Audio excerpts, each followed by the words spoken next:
ஒரு மனிதன் நீங்க தொழுங்க, கோயிலுக்கு போங்க, அதை வந்து கடமை செய்யுங்க, சர்ச்சுக்கு போங்க, அதெல்லாம் பிரச்சனை இல்லை. ஆனால் அது கடமை, கட்டாய கடமை. மற்ற மனிதர்களுக்கு உதவி செய்தால் மட்டும்தான் அவங்களுடைய பிரார்த்தனை ஏற்றுக்கொள்ளப்படும். அது மிக சிறப்பாக முஸ்தபா பட்டாபி செலுத்திருக்கிறார். அவருக்கு இந்த நேரத்தில் வாழ்த்து தெரிவித்த கடமைப்பட்டுள்ளேன்.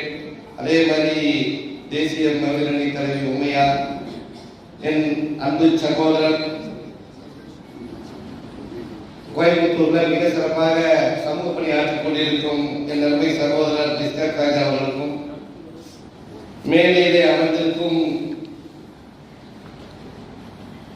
தேசிய தலைவர்கள், மாநில தலைவர்கள், என்னுடன் வந்திருக்கும் மசாலுதீன் லெனின், இங்கே வரையில் வந்திருக்கும் அனைவருக்கும் என்னுடைய சார்பாகவும், தமிழ்நாடு சிறுபான்மை ஆணையத்தின் சார்பாகவும், பல்சமய நல்லுடைய இயக்கத்தின் சார்பாகவும் வாழ்த்துக்களை தெரிவித்துக் கொள்கிறேன்.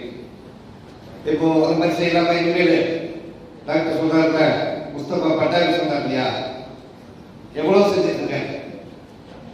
கல்வி, அந்த மாதிரி ஏழைகளுக்கு உதவுவது 1000 பேருக்கு கொடுத்துட்டு இருக்கேன் சொன்னாரு. 4000 பேருக்கு கல்வி கொடுத்துட்டு சொன்னாரு. இது ஒரு சிறப்பான பணி. அவரே இறைவன் பொருத்திக் கொள்வார், நம்மளையும் பொருத்திக் கொள்வார். அதுக்காக நாம தயாராகும். சரியா? அப்போ இன்னைக்கு மனித உரிமை நாள். அதனால மனித உரிமை நாளே என்னன்னு கேட்டீங்கன்னா, மனித உரிமைகள் பாதுகாக்கப்படுவதை எல்லா தரப்பினர்களும் வலியுறுத்துவது மனித உரிமை நாள். இந்த நாளை நாம கொண்டாடி இருக்கோம். உலகில் உள்ள எல்லா மனிதர்களுக்கும் சமமானவர்கள், எல்லோருக்கும் சம உரிமை உண்டு.